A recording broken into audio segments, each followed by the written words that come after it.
সাহস আছে 10 ট্রাক আর 20 ট্রাক লাগে আমরা আনবো ইনশাআল্লাহ। ভারতকে শায়েস্তা করবার জন্য হিন্দুত্ববাদীরা বাংলাদেশ দখল করবে। ভিডিওটা দেখার সাথে সাথে পুরো বাংলাদেশে ভিডিওটাকে শেয়ার করে দেবেন। আর আমি যে ধরনের তথ্যগুলো দিই এই তথ্যগুলো খুবই ইম্পর্টেন্ট। নমস্কার, আপনারা দেখছেন দ্য ইন্ডিপেন্ডেন্ট বেঙ্গল। আমি শিবম। কালকে বাংলাদেশের এক হুজুর সরাসরি ভারতকে নিয়ে কিছু বিতর্কিত মন্তব্য করেন।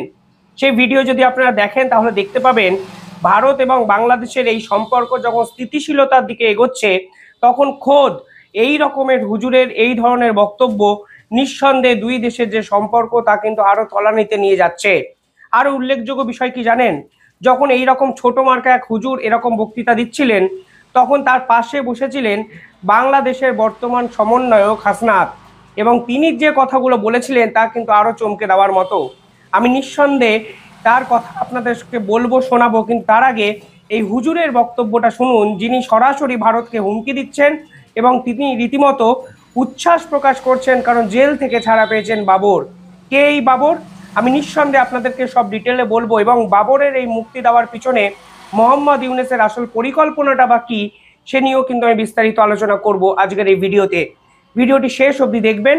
আগে হুজুর কি বলেছে একটু শুনুন, তবে তার আগে ছোট্ট একটা রিকোয়েস্ট, যাদের কাছে আমাদের ভিডিওর নোটিফিকেশান যাচ্ছে না তারা চ্যানেলটি পারলে একটু সাবস্ক্রাইব করে পাশে থাকা বেল আইকনটি ক্লিক করবেন, এবং ইন্ডিপেন্ডেন্ট বেঙ্গল সার্চ করলে নিয়মিত আমাদের ভিডিও রেকমেন্ডেশন কিন্তু আপনারা পাবেন পরবর্তীকালে। কি বলেছেন ছোট হুজুর, আগে শুনুন। আজকে একটা খুশি সংবাদ আছে, ভারতের জন্য বড় ভয়াবহ দুঃসংবাদ এটা। আমার নেত্রকোনার কৃতি সন্তান Lutfuzzaman Babar, we are looking for শত্রুস, বের হয়ে গেছে। নেত্রকোনার লৌহ মানব, সাহস আছে 10 ট্রাক আর 20 ট্রাক লাগে আমরা আনবো ইনশাআল্লাহ। ভারতকে শায়েস্তা করবার জন্য হিন্দুত্ববাদীরা বাংলাদেশ দখল করবে।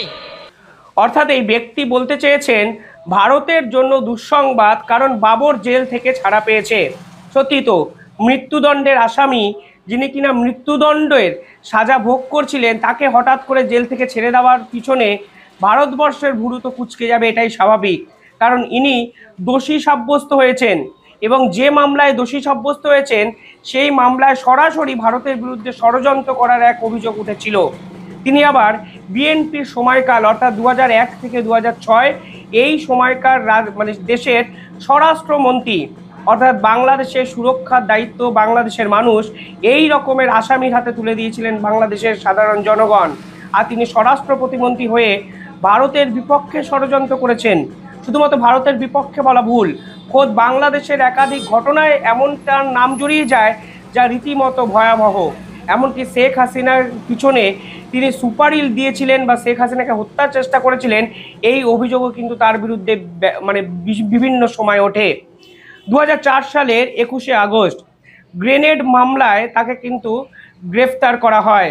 সে সময় এই গ্রেনেড দিয়ে বাংলাদেশের একাধিক জায়গায় বিস্ফোরণ করানো এবং বিস্ফোরণের ছক করা হয়েছিল। পরবর্তীকালে পাকিস্তানের অস্ত্র বোঝাই একটি জাহাজ এবং 10টি ট্রাক চট্টগ্রাম বন্দরে আসে। এই পাকিস্তানের অস্ত্র বাংলাদেশে প্রথমে আসছিল এবং বাংলাদেশ থেকে সেই অস্ত্র পাচার করা হচ্ছিল ভারতবর্ষের কাশ্মীরকে অশান্ত করার লক্ষ্যে। আর এই পুরো পরিকল্পনাটা করছিলেন স্বরাষ্ট্রমন্ত্রী বাবর, এবং বাবরের সময় সে সময় সরকারি আধিকারিক, সরকারি অফিসিয়াল সকলের সঙ্গে এত ভালো সম্পর্ক ছিল, এবং সেটাই স্বাভাবিক কারণ সে সময় তিনি ছিলেন দেশের স্বরাষ্ট্রমন্ত্রী। এবং সেই পুরো পরিকল্পনাটা আসলে ভারতবর্ষের কাশ্মীরকে অশান্ত করার ছক, এবং পাকিস্তানে বসে একাধিক মাথা এই বাবর নামক অভিযুক্ত আসামিকে ব্যবহার করছিলেন ভারতবর্ষকে উস্কানিমূলক বিভিন্ন কর্মকাণ্ডের বিভিন্ন কাজে লাগানোর জন্য। অর্থাৎ সেই বাবর কিন্তু পরবর্তীকালে ধরা পড়েন।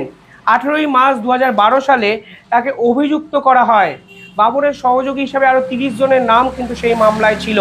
পরবর্তীকালে দীর্ঘদিন এই বিচার প্রক্রিয়াটা হয়, এবং 2018 সালের 1 অক্টোবর এই বাবর কিন্তু দোষী সাব্যস্ত হয়েছিলেন এবং তাকে মৃত্যুদণ্ডের আদেশ দেওয়া হয়েছিল।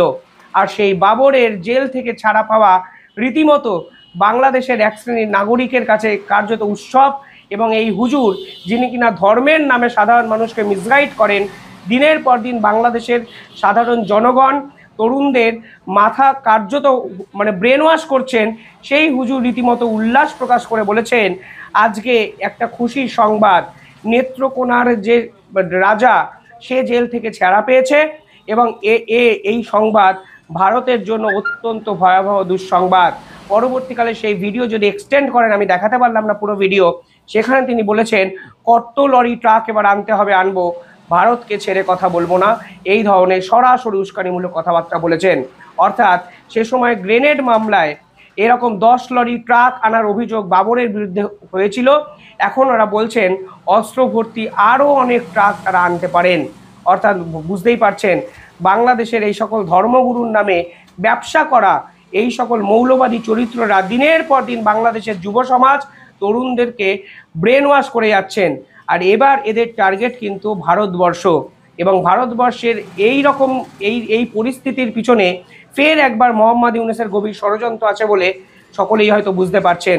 কিছুদিন আগে আনসারুল্লাহ বাংলার প্রধান নেতাকে তিনি জেল থেকে ছেড়ে দেন।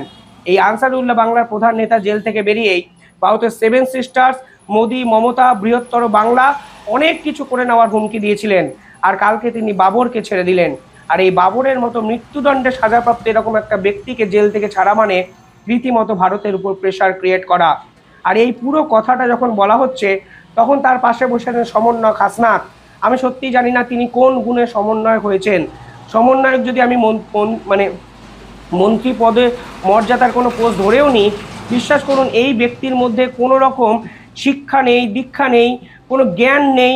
আসলে শুধুমাত্র ভাওতাবাজি দিয়ে এবং কিছু আশেপাশের কিছু চেলাচামুন্ডাকে জোগাড় করে এরা সমন্বয়কের মতো গুরুত্বপূর্ণ পদে বসে আছেন।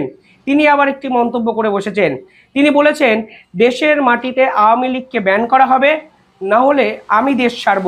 অর্থাৎ তিনি বোঝাতে চেয়েছেন তিনি দেশ ছাড়ার জন্য রাজি, যদি না আওয়ামী লীগকে ব্যান করা হয়, যদি সরকার এই আওয়ামী লীগকে রেখে দেয় তাহলে হাসনাত বাংলাদেশ ছাড়বেন। প্রথম কথা, উনি বাংলাদেশে থাকুন বা না থাকুন তার জন্য ভারত বা বাংলাদেশের কারোর কোনো যায় আসে না। এবার প্রশ্ন হলো তিনি হঠাৎ করে কি বলেছেন, তিনি আওয়ামী লীগকে নিষিদ্ধ ঘোষণা করতে বলেছেন। এবার আরও এক প্রশ্ন উঠে যায়, এই আওয়ামী লীগকে নিষিদ্ধ ঘোষণার জন্য রিট পিটিশন করেছিলেন এই হাসনাতরা। যখন রিট পিটিশন আদালতে করা হয় তার 24 ঘন্টার মধ্যে সেই রিট পিটিশন উইথড্র করা হয়, এবং সে সময় হাসনাদের আইনজীবী আদালতে দাঁড়িয়ে বলেছিল আমরা এই রিট পিটিশন উইথড্র করছি। অর্থাৎ যখন আওয়ামী লীগকে নিষিদ্ধ ঘোষণা করার চেষ্টা করেছিলেন তখন দেশের মানুষ এই হাসনাদের উপরে এতটাই ক্ষুব্ধ হয়ে গেছিলেন যে তারা রিট পিটিশনকে উইথড্র করতে চেয়েছিলেন। দেখুন এই নেতাকে, জনপ্রিয় নেতাকে লেজেন্ড বানানোর চল কিন্তু উপমহাদেশে চলে। এই হাসনাদদের এমন পিছনে হাওয়া দেওয়া হয়েছে যে তারা এখন ফানুসের মতো আকাশে উঠতে শুরু করেছেন। এই আকাশের মতো উঠতে শুরু করার ফলে ধরাকে সরাগান করতে শুরু করেন। এই হাসনাতি বলেছিল ডম্বুরবাদ খুলে দিলে 7 সিস্টার্সকে তারা আক্রমণের আওতায় নিয়ে আসবেন। তারা বলেছিলেন আমেরিকার উপর বাংলাদেশের নীতি নির্ধারণ হয় না। আর কালকে তারা বললেন আওয়ামী লীগকে নিষিদ্ধ না করলে হাসনাত বাংলাদেশ ছাড়বে। কোথাও গিয়ে এটা নিজেদের এক্সিট প্ল্যানটাকে সিকিউর করলেন না তো? মানে তারা জানেন তারা বাংলাদেশ ছাড়ছেনই, কারণ আওয়ামী লীগকে নিষিদ্ধ ঘোষণা করা এই সরকারের পক্ষে কোনোটাই সম্ভব হবে না। দেখুন মোহাম্মদ ইউনূস আর কিছুদিন আছেন, অন্তর্বর্তীকালীন সরকার কোনোভাবেই কোনো নির্দিষ্ট দলকে নিষিদ্ধ ঘোষণাই করতে পারেন না। কারণ আমি যদি ধরেও নিই আওয়ামী লীগ ভুল পথে নির্বাচন করে ক্ষমতায় এসছেন, তাহলেও আপনাকে বিশ্বাস করতে হবে এই দলটার কাছে 30 থেকে 40% ভোট আছে। অর্থাৎ ব্যাপক হারে মানুষ কিন্তু এখনো আওয়ামী লীগ এবং শেখ হাসিনা সরকারকে সমর্থন করেন। প্রশ্ন তো উঠতেই পারে যদি আওয়ামী লীগকে নিষিদ্ধ করেন তাহলে এই 30% বাংলাদেশি মানুষ কোথায় যাবেন? আরও প্রশ্ন আসতে পারে, এক গণতান্ত্রিক সুস্থ স্বাভাবিক রাষ্ট্রে কোনো পার্টিকুলার দলকে, যে দলের বিরুদ্ধে মানে সোকল্ড কোনো অভিযোগই নেই, সেই দলকে কি নিষিদ্ধ ঘোষণা করা যায়? ঘোষণা করা যায় না। বাংলাদেশের রাজনীতি থেকে দেখবেন দীর্ঘদিন জামাত বিভিন্ন ক্ষেত্রে বিভিন্ন বড় পরিকল্পনা নিয়েছে, তা সত্ত্বেও কিন্তু শেখ হাসিনা শেষ সময় এসে জামাতকে নিষিদ্ধ ঘোষণা করেছিলেন। কিন্তু বর্তমানে সেই জামাত যখন আবার মেন ফ্রন্টে চলে আসেন, দেখবেন হিউজ একটা মানুষ আবার জামাতকে সমর্থন করতে শুরু করেন। অর্থাৎ রাজনৈতিক দলকে যদি নিষিদ্ধ করেন তাহলে সেই রাজনৈতিক দলের চেতনা, সেই রাজনৈতিক দলের আইডিওলজি কোনোভাবেই বাংলাদেশের রাজনীতি থেকে আপনি বিলুপ্ত করতে পারবেন না।